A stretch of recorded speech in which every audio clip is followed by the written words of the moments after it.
जमाने में हवा कुछ यूं फैलाइए कि जिस गली से गुजर जाइए बच्चे बोले अब्बा आ गए। तो फिर मैंने यही कहा कि कभी आना तू मेरी गली, तुझे पलकों पे रखूंगा जी। लेकिन अभी कोविड है तो अभी आना ना मेरी गली,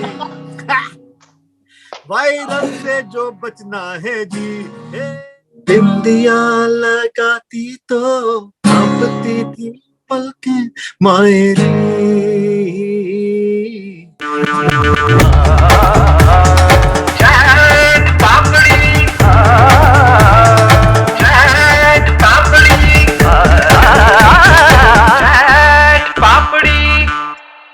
तो मेरे साथ आज चैट पापड़ी पे मैं कुछ कह नहीं सकता, please welcome Palash Sen because he is one and only legendary and मेरे को इतने पसंद है कि पास होते तो वर्चुअल हग तो खैर है ही है, पप्पी भी शायद ले ही लेता मैं। सर बहुत बहुत स्वागत है आपका। कैसे हैं आप? मैं अच्छा हूँ हर्षित। सबको पता होना चाहिए कि हम दोनों एक तो भाई तो हैं ही, और ये भी पता होना चाहिए कि जो तेरा प्यार है, it has always been so gracious and so enormous for me कि मैं कभी थैंक भी नहीं कर पाऊंगा तुझको। पिछले साल भी जब लॉकडाउन हुआ था, सबसे पहला इंटरव्यू मेरा हर्षित ने किया था, और इस साल भी वैसा ही हो रहा है। आई डोंट थिंक इसको याद है, पर मुझे याद है कि first interview I did was with हर्षित।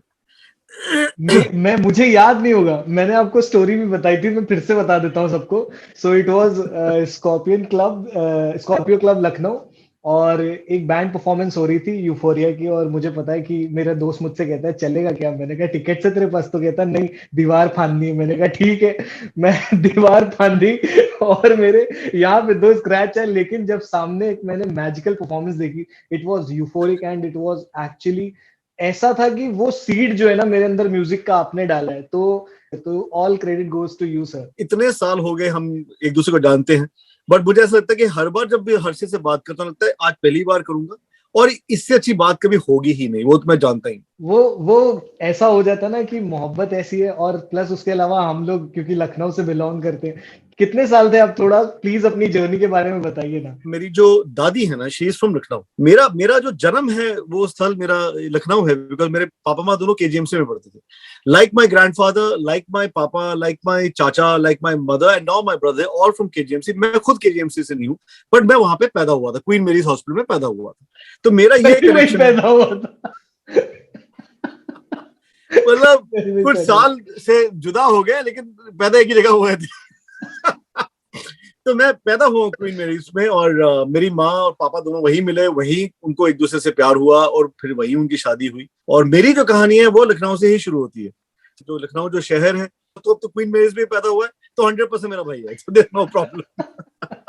क्या होता है ना कि जब आप बहुत ज्यादा सोचो कि यार ये भी पूछूंगा वो भी पूछूंगा, तो सारे क्वेश्चन ना गोल हो जाते हैं, बट हर्षित, जो पूछना है पूछ ले, और सब कुछ पूछ ले, मैं सब कुछ बता दूंगा, सब कुछ पूछ ले। हाँ मुझे पता है आप रुकोगे कहाँ, आपको कोई रोकने वाला पैदा हुआ है क्या? हमारा गाना ही है, हमारा गाना ही है, रोक सको तो रोक लो। बहुत कम लोगों को पता है कि आपने सिंगापुर ट्रैवल्स के लिए, टूरिज्म के लिए एक गाना बनाया था, और वो गाना उनको तो मिला नहीं। वो गाना इतना सुपर हिट हो गया। उस गाने की तो स्टोरी बताएंगे क्या आप? तो गाना कुछ, हमें सिंगापुर वालों ने मतलब फोन किया कि हम चाहते हैं कि आप हमारे लिए सिंगापुर टूरिज्म के लिए गाना बनाएंगे। और गाना कुछ ऐसा था कि बात दिल की कहूं, सिंगापुरियन जो हूं, जब जी चाहे तो आ जाना जी। ये this is what I wrote. Singaporean को तो बात समझ आई नहीं। सच बात तो नहीं है, उनको कोई बात, उनको बात ही समझ नहीं है। बट दे वर आल्सो, वो तब भी यार ऐसे इधर उधर करते रहे। तो फिर बात दिल की कहूं, हिंदुस्तानी जो हूं, जब जी चाहे। तो यार मैंने अपने मन में ये सोचा यार कि मैं सिंगापुर वालों को ऐसा गाना क्यों दे रहा हूँ यार, ये तो अपना गाना है, हिंदुस्तानी का गाना है यार। तो फिर मैंने यही कहा कि कभी आना तू मेरी गली, तुझे पलकों पे रखूंगा जी। तो बात दिल की कहूं, हिंदुस्तानी जो हूं, जब जी चाहे तो आ जाना जी। कभी आना तू मेरी गली। लेकिन अभी कोविड है तो अभी आना ना मेरी गली, वायरस से जो बचना है जी। हे अभी आना ना मेरी गली, अरे कोविड से जो बचना है जी। तो बात दिल की कहूं, डॉक्टर जो हूँ है, जब सब ठीक हो जाए तो आ जाना जी, पर अभी आना ना मेरी गली, even if you are Vidya Balan, अभी आना ना मेरी गली। You are the only one जिसको मैं बोल सकता हूँ कि आप ही हैं जिसके अंदर वो दम है कि आप विद्या बालन को भी मना कर सकते हो, अभी नहीं। क्योंकि आपने आपने सारी विश्व सुंदरियों को लॉन्च किया है, आपने हिंदुस्तान की जितनी सुंदरियां हैं, विदेशों की जितनी सुंदरियां हैं, सबको आपने जो है, ये एक इत्तेफाक होता चला गया, या एवरी टाइम यू थिंक कि नहीं यार she is going to be big, मैं इनको ही पहले कास्ट कर लेता हूँ, फीचर कर लेता हूँ? नहीं नहीं, ऐसा नहीं है ब्रो अर्शद। मुझे लगता था कि when I was struggling, when I was trying to make a mark, मुझे किसी ने मेरा हाथ नहीं पकड़ा। तो मैंने हमेशा ये सोचा था कि अगर मुझे मौका मिलेगा तो मैं उन सब के साथ काम करूंगा जिसके अंदर पोटेंशियल है, लेकिन जिसके पास एक एवेन्यू नहीं है। अब चाहे आप किसी के भी नाम ले लीजिए, चाहे आप मिशेल इनस का नाम ले लीजिए, चाहे आप रिमी सेन का नाम लीजिए, चाहे आप प्रदीप सरकार का नाम लीजिए, मैं इनको ये दिशा दे सकता हूं, मैं इनको ये मौका दे सकता हूं, तो मैं क्यों ना हूं इंस्ट्रूमेंटली। मैंने किसी पे एहसान नहीं किया, मैंने सिर्फ अपने आप पे एहसान किया। ये उनकी अच्छी किस्मत है, भगवान का आशीर्वाद है, they have all gone and done very very well, but मुझे बस उनके अंदर पोटेंशियल दिखा था कि भाई दीज आर वेरी गुड। ये बाद में स्टार बनेंगे ना बनेंगे उसके बारे में कभी सोचा नहीं मैंने। बट आप बहुत ऑनेस्ट रहे हो, मतलब अपनी सारी जिंदगी इतनी ऑनेस्टी आपने रखी। एक चीज मैं ऑनेस्टी से पूछना चाहता हूँ, आपको लगता है अब देख करके, क्योंकि आप इंफॉर्मेशन टेक्नोलॉजी एक नए लेवल पे, हर जगह पे कनेक्शन है, इंटरनेट है, तो आप क्या थोड़ा पहले पैदा हो गए? अर्षद, एक तो अच्छी बात है, देख दे प्रोज एंड कॉन्स। पहले तो कहूंगा यार कि जब पैदा हुआ ठीक ही पैदा हुआ, बिकॉज एक समय था इस देश में जब आई थिंक हर चीज की कदर ज्यादा थी, हर चीज की, whether it was music, whether it was radio, whether it was television, films, हर चीज की कदर ज्यादा थी, बिकॉज हमारी सबकी जिंदगी में इतना पैसे का इतना मायने नहीं था। तो वो समय इस चीज के लिए ठीक था, 90s का जो एंड का, जब 98 में हम लोग आए, वो समय इस चीज के लिए ठीक था। अब क्या है, इवन दो मतलब कनेक्टिविटी ज्यादा है, लेकिन अब जी हजूरी बहुत ज्यादा बढ़ गई है। It's very difficult to do anything honestly, it is very difficult to get anything on merit. तो हम दोनों जब बैठ के इतने ऑनेस्टी से, सच्चाई से बात करते हैं, तू मुझे खुद ही फोन करता है कि दादा आ जाओ बात करते हैं, ये ब्लेसिंग है, ये हम दोनों पे के ऊपर ब्लेसिंग है कि हमें ये नहीं सोचना पड़ता कि यार इसमें क्या फायदा है, क्या नुकसान है, क्या नफा है, हम इसके बारे में नहीं सोचते, थैंक गॉड। लेकिन इस समय वो समय आ गया है ब्रो, तुझे भी ये बात पता है कि यार इस समय नफा नुकसान इतना ज्यादा हो गया है कि सच्चाई एक्चुअली खत्म हो गई है। 30 सालों से आपने इंडिपेंडेंट आर्टिस्ट का जो एक टैग है वो अपने उस सीने से हटने नहीं दिया है, बट समटाइम्स मतलब ऐसा भी हुआ कि ये थोड़ा हैवी फील हुआ कि नहीं यार कर लेते हैं, कमर्शियली चलते हैं, बहुत सारे लोग हैं, क्योंकि पिटिशन भी आप ही दायर करते हैं, आपने ही आगे आकर के वो झंडा भी उठाया है। नहीं ब्रो, मैंने कभी नहीं सोचा कि यार मैं कमर्शियल चले आऊंगा, कभी नहीं सोचा। बेसिकली कमर्शियल ना जाने के लिए जो है दो चीजें I had to lose, one was money and one was fame, but I was not looking for it any which way.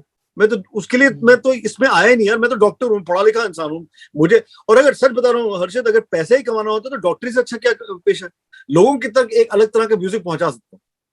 Because ऐसा नहीं कि 90s में भी और लोग नहीं थे, मतलब बाबा सेगल भी तब थे, दिलेर पाजी भी तब थे, एक तरह का एक कमर्शियल म्यूजिक ही बनता था। हटके सोचने वाले बहुत कम थे, लकी भाई थे जो कि अपने अलग सोचते थे, या फिर सिल्क रूट वाले थे जो कि अलग सोचते थे।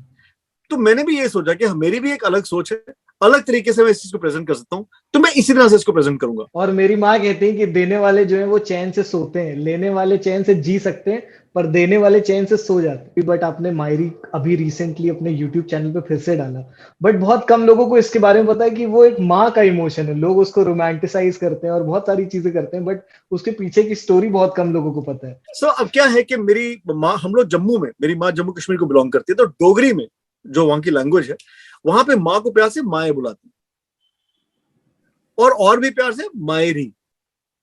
अच्छा। कहानी क्या है, एक लड़का अपनी माँ को अपनी आप बीती सुना रहा है, और उसकी माँ उसकी आप बीती सुन रही कि भाई इसका दिल टूटा है, ये दुखी है, लेकिन मेरे साथ बैठ के बोल रहा है, मैं इसके साथ बैठी हूँ, मेरा जो हाथ है इसके कंधे पे है, तो इसको उतना दुख नहीं होगा, क्योंकि इसको पता है इसकी माँ इसके साथ। बिकॉज ब्रो, हम सबकी जिंदगी में हार्ट ब्रेक्स होते हैं, सबने कोई ना कहीं ना कहीं जाके गड्ढे में तो गिरे हैं, 100%।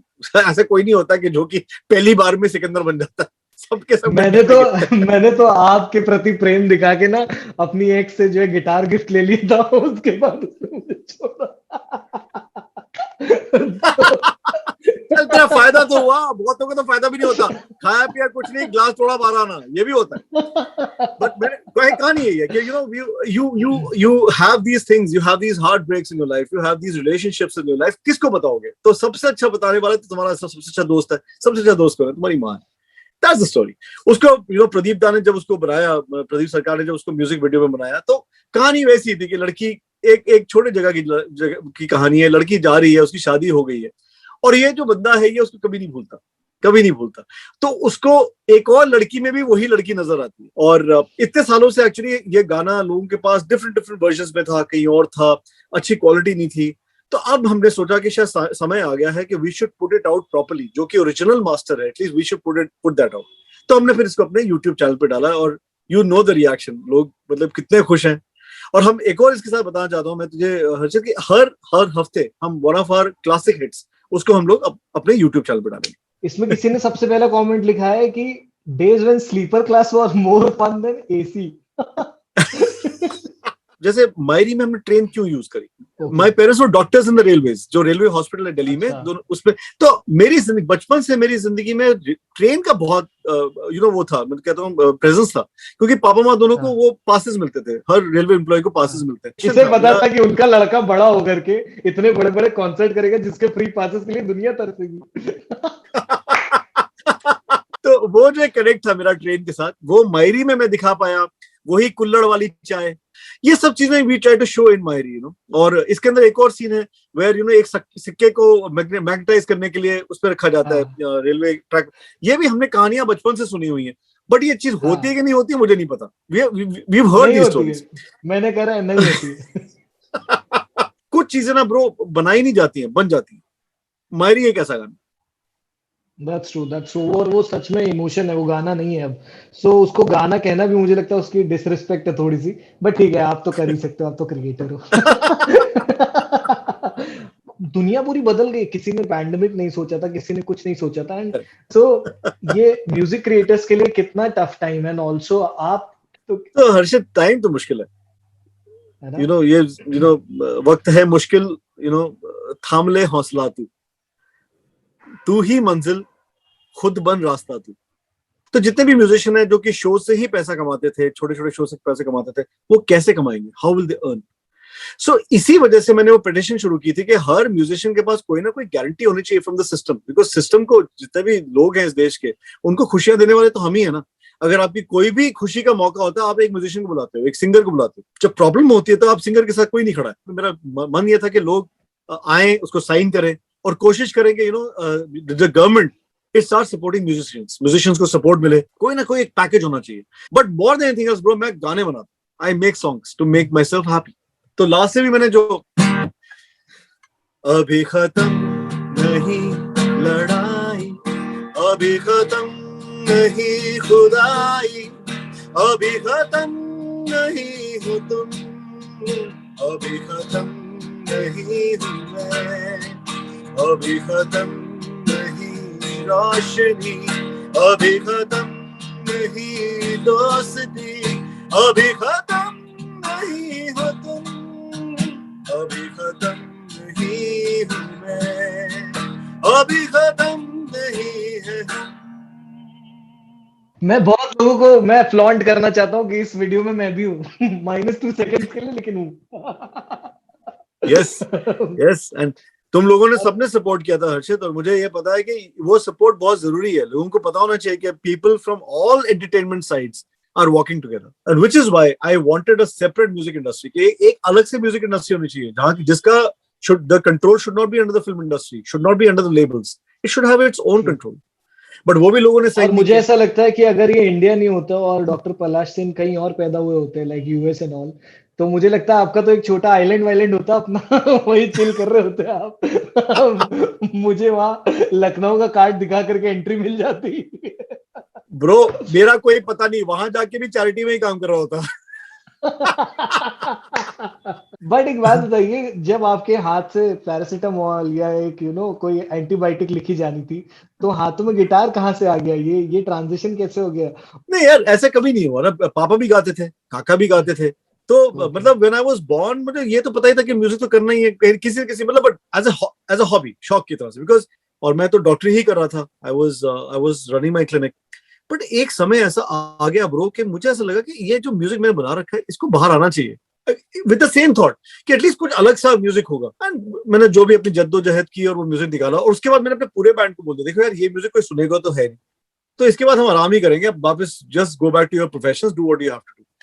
मुझे क्या पता था कि यार इस देश की जनता को इन गानों से इतना प्यार हो जाएगा कि आज 21 साल के बाद भी जब मायरी निकलता है, फिर से निकलता है, तो लोग उतना ही प्यार देते हैं। इनफैक्ट उस समय से 100 गुना ज्यादा प्यार मिला है अभी। सो सोशल मीडिया आने के बाद आपकी पॉपुलैरिटी के जो ऑलरेडी जो होता है ना स्लीपिंग मॉड्यूल्स होते हैं कि हाँ चलो ये सोता हुआ फैन, इसको पता नहीं था, yes, अभी क्या वो yes, निकल yes. निकल के सामने आते हैं। ये हर्षित पिछले साल से ना I also got very active on social media ना, मैं उसके पहले बिल्कुल एक्टिव नहीं था। पैंडेमिक आया, मेरे पास ऑप्शन ही नहीं, I had to interact with people as a fact. कि जो तू कह रहा है बिल्कुल सही बात है, एक साल में इतने सारे स्लीपर मॉड्यूल्स हैं, सारे के सारे चक गए। तो गलती शायद मेरी है कि मैंने एक्चुअली कभी भी सोशल मीडिया को इतना तवज्जो ही नहीं दिया, गलती शायद मेरी है। सो कितना मिस करते हो आप स्टेज को, और कितना ज्यादा जल्दी जाना चाहते हो वापस? ब्रो मिस तो करता हूँ हर्षित, बहुत मिस करता हूँ। I really miss the stage, because वही मेरी जिंदगी थी, getting on stage, seeing happiness on people's faces. इससे बड़ा रिवॉर्ड इस इंसान के लिए क्या हो सकता है? और मुझे पता है all these things will not be back before next year. तो मतलब 2 साल के लिए तो हमारा मतलब करियर ही खत्म है। आपने, बहुत कम लोग ऐसा जानते हैं, बट आपने मुझे लास्ट इंटरव्यू में बताया था कि आपने मायरी से कभी 1 रुपए नहीं बनाया, आज तक कभी नहीं बनाया था। 1998 में मैं जब कॉन्ट्रैक्ट्स में साइन कर रहा था, मेरे पास ऑप्शन ही नहीं था कि मैं पैसा मांगू। मैंने अपने राइट्स दे दिए, मैंने सब कुछ दे दिया, यू अंडरस्टैंड। मुझे कहीं रॉयल्टी की बात भी नहीं लिखी गई थी कॉन्ट्रैक्ट में। In fact we had to go to court against one of the music company. उसके बारे में कभी तो ये आराम से बताऊंगा। कोई भी लेबल इंटरेस्टेड ही नहीं था कि आपको पैसा मिले। लास्ट में हमने एक एल्बम साइन की थी यूनिवर्सल के साथ, तुझे पता नहीं मैंने पिछली बार पोस्ट किया था अबाउट 10 साल पहले। उसके बाद मेरे पास एक 20,000 रुपए का रॉयल्टी का चेक आया। यूफोरिया ने कभी ऐसा कोई गाना ही बनाया है, एक गाना नहीं बनाया जिसकी रिकॉर्डिंग की वजह से हमें 1 रुपया भी मिला। तो मुझे पता ही नहीं कि वो मतलब वो किस चिड़िया का नाम है, रॉयल्टी किस चिड़िया का नाम है। बट ये गलती किसी और की नहीं ब्रो, ये गलती मेरी है, you know.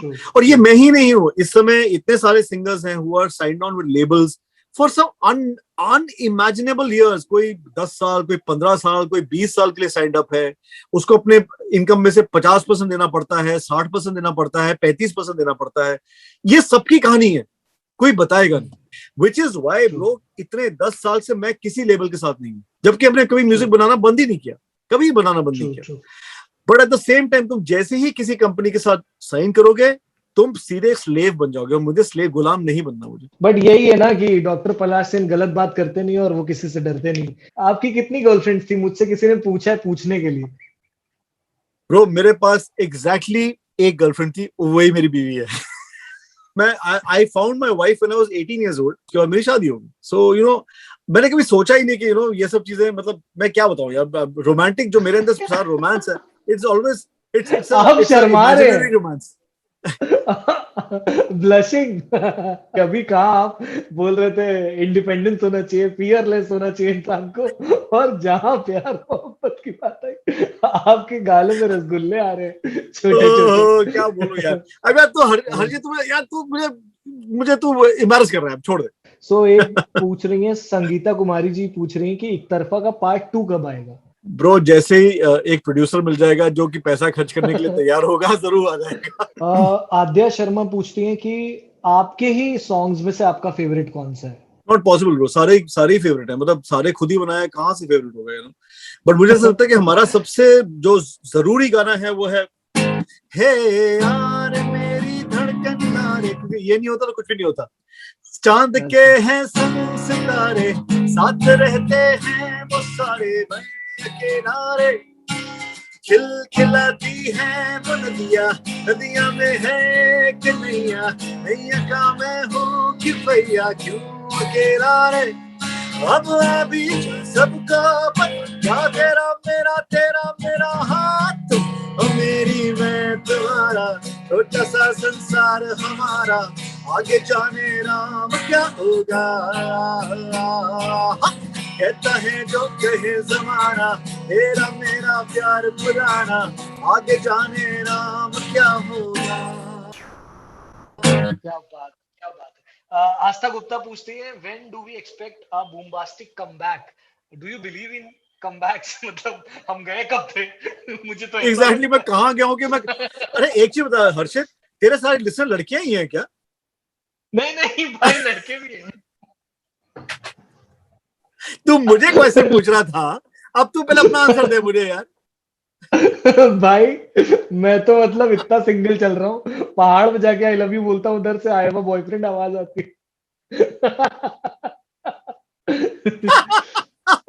Epic epic, oh oh brilliant brilliant. सो आस्था को प्लीज मैं ये बोलना चाहता हूँ, आस्था प्लीज हमारे यूट्यूब चैनल पे आ जाइए, वहां पे रहिए। बहुत सारा म्यूजिक निकल रहा है, हम कोशिश कर रहे हैं कि जुलाई एंड तक हम लोग अपनी नई एल्बम भी निकालें। सो म्यूजिक तो कंटिन्यूसली निकल रहा है, अगर आप हमें हमारे साथ आके जुड़ेंगी। मेरा भाई है गर्वित, ये तो मुझसे कह रहा है कि who inspired him to be a singer not a doctor. घर में सभी सिंगर थे और सभी डॉक्टर थे, तो इसलिए मैंने कोई नई चीज नहीं की। और मैं तो बताना चाहता हूँ ब्रो, मैं तो अपनी फैमिली का 17th जनरेशन डॉक्टर हूँ, 17वीं जनरेशन है मेरी। और मेरे से पहले जितने भी 16 जनरेशन है वो भी सबके सब गाना गाते थे। सो ऐसा कोई नई चीज नहीं थी, देयर वाज नो। और अगर कोई सचमुच इंस्पिरेशन है तो वो मेरे फादर ही है। My dad was a superb मैं एक बात बोलूं, ये 17वां जनरेशन सुनने के बाद मुझे एक फिल्म याद आ रही है, विक्की डोनर। मुझे ऐसा लगता है कि आपको वो फिल्म देखनी चाहिए और आपको स्पॉट डोनेशन करना चाहिए, बिकॉज हमें ऐसे टैलेंट की जरूरत है कि डॉक्टर भी बने लड़का, लड़का म्यूजिशियन भी बने, लड़का कंपोजर भी बने, लड़का रॉकस्टार बने। यार ये आइडिया तो अच्छा है, सोचना पड़ेगा। पॉली डोनर,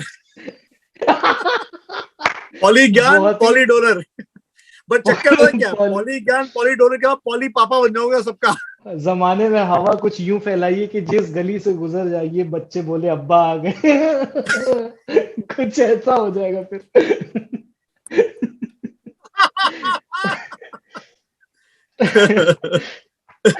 बट बट आप चिल कैसे करते हो? आपके लिए मतलब जब आप म्यूजिक नहीं कर रहे हो, तो जब आपको डिटैच करना होता तो होता है ना, थोड़ा सा एस्केप होता है अपना अपना। तो भाई I like to stay alone, because अगर आप अपने अपने दिमाग को बहुत सारी जगह दौड़ाओगे ना तो फिर आप कंपोज कैसे करोगे? और मतलब एक नया कॉम्पोजिशन करना या फिर कोई नई बात बोलना आसान नहीं होता। बाकी तो यार यही मेरा एस्केप है। मैं I am one of those blessed people जो कि जिसका जो एस्केप था वही उसका प्रोफेशन बन गया। So it's great. आप आजकल के म्यूजिशियंस को, आप आजकल के कंपोजर्स को क्या कहना चाहते हो कि मतलब डूड ये करना है, ये नहीं करना? जी हजूरी छोड़ दो यार। चाहे 100 अच्छे लोग आपका म्यूजिक देखें, लेकिन 100 लोग तो आपका म्यूजिक अच्छा देखेंगे और कहीं ना कहीं पहुंचाएंगे ना। ये मत सोचो कि मैंने यार अरिजीत के साथ की तरह गाना है या मैंने सुनिधि की तरह गाना है, ऐसा मत सोचो, अपनी तरह गाओ ना। प्रॉब्लम यही है, तुम किसी और से अगर इंस्ट्रक्शंस लोगे तो फिर क्या लिखोगे? और हर इंसान को पता क्या बोला जा रहा है, the word is dumb down, डम डाउन। अपने आप अपना इंटेलेक्चुअल लेवल कम करो, कम करो, हाँ। कम करो। क्यों? क्योंकि जो एक तो जो गाना बनवा रहा है उसका इंटेलेक्चुअल लेवल इतना ऊंचा नहीं है। सेकेंडली वो जिस जिस जिस मार्केट में वो गाना पहुंचा रहा है वहां पे इंटेलेक्चुअल लेवल अच्छा नहीं है। प्रॉब्लम ये है कि सबके सब देख रहे हैं 500 मिलियन, 600 मिलियन, 800 मिलियन। और इतने तो है भी नहीं, टू बी ऑनेस्ट। मतलब इतने लोग के पास फोन भी नहीं है, इतने लोग के पास इंटरनेट भी नहीं है। मतलब एक चीज है कि आपका गाना जो है, आई एम श्योर फिल्मों के लिए मांगा गया होगा, मायरी मांगा गया होगा, धूम मांगा गया होगा, you know every song as a legacy. तो आपने देने की कभी नहीं सोची? सिर्फ पहले तो यार किसी ने मांगा नहीं। सच सच बात तो ये, मैं तो ये सीधे बता रहा हूँ, किसी ने नहीं मांगा। और मैं इसका कारण भी बताता हूँ। एक एक एक्टर है, मैं उनका नाम नहीं लूंगा, उन्होंने एक गाना मायरी मांगा था, ओके। और मायरी उसने क्यों मांगा था, उसके हिसाब से the song is about women empowerment. तो जब उस बंदे ने ये बात बोली, मेरा ऐसे ही मूड खराब हो गया। मैंने कहा इस बंदे को बात ही समझ नहीं है तो ये गाना क्या सुन रहा था यार। You understand? तो मैं कैसे अपना गाना किसी ऐसे इंसान को दे दूं जिसको ये भी समझ नहीं आ रहा कि मैं उसके अंदर क्या बोल रहा हूँ, व्हाट एम आई सेइंग? ठीक है। उसका कारण ये है कि मैं बहुत क्लियर हूं कि अगर ये गाने कभी रीमेक होंगे, I am telling official remake, तो वो यूफोरिया ही करेगा और कोई नहीं करेगा।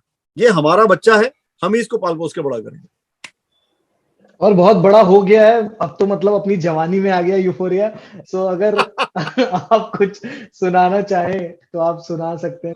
आज ये गाना सब सुनने वालों के लिए तो है, बट मेरे भाई के लिए है और मेरे भाई की माँ के लिए है। और आज आज का जो बेस्ट लाइन थी इस पूरे इंटरव्यू की वो यही थी कि मैं पहाड़ों में जाके जब आई लव यू बोलता हूँ तो वापस आवाज आती है कि मेरे पास बॉयफ्रेंड है। तो इस जज्बे के नाम ये गाना है। बिंदिया लगाती तो कांपती थी पलकें मायरी, चुन्नियां सजा के वो ये दीवारें कल के मायने। मेरे हाथों में था उसका हाथी चाशनी सी हर उसकी बात मायरी आप ही हंसनी मायरी आप ही रोनी मायरी याद वो मायरी गल्ला कर दी मायरी अखा नाल लड़ दी मायरी याद वो मायरी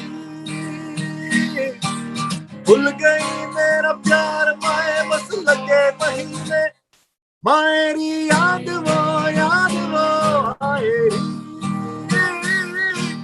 याद वो आई मायरी याद वो आई मायरी याद वो आए। अब क्या करूं कैसे कहूं ए मायरे अब क्या करूं कैसे कहूं।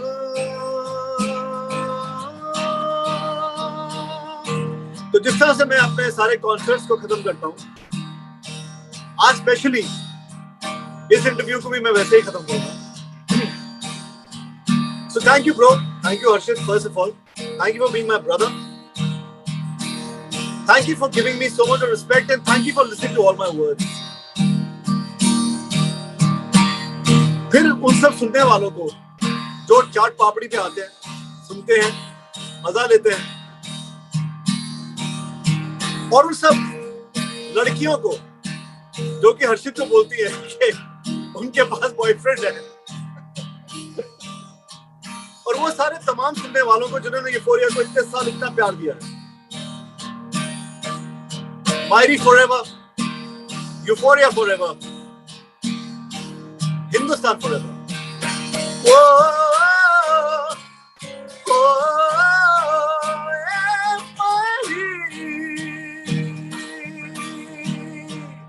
अब क्या करूं कैसे कहूं हे मायरे अब क्या करूं कैसे कहूं हे मायरे अब क्या करूं कैसे कहूं हे मायरे अब क्या करूं कैसे कहूं हे मायरे अब क्या करूं कैसे कहूं हे मायरे।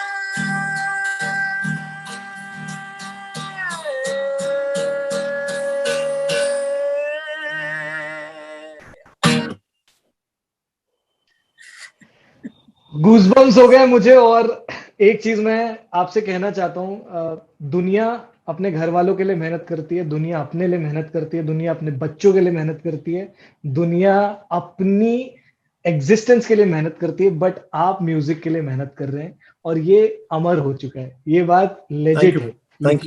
Thank you so much. Be always God like bless this. you man. Thank you so much. Awesome. Thank you.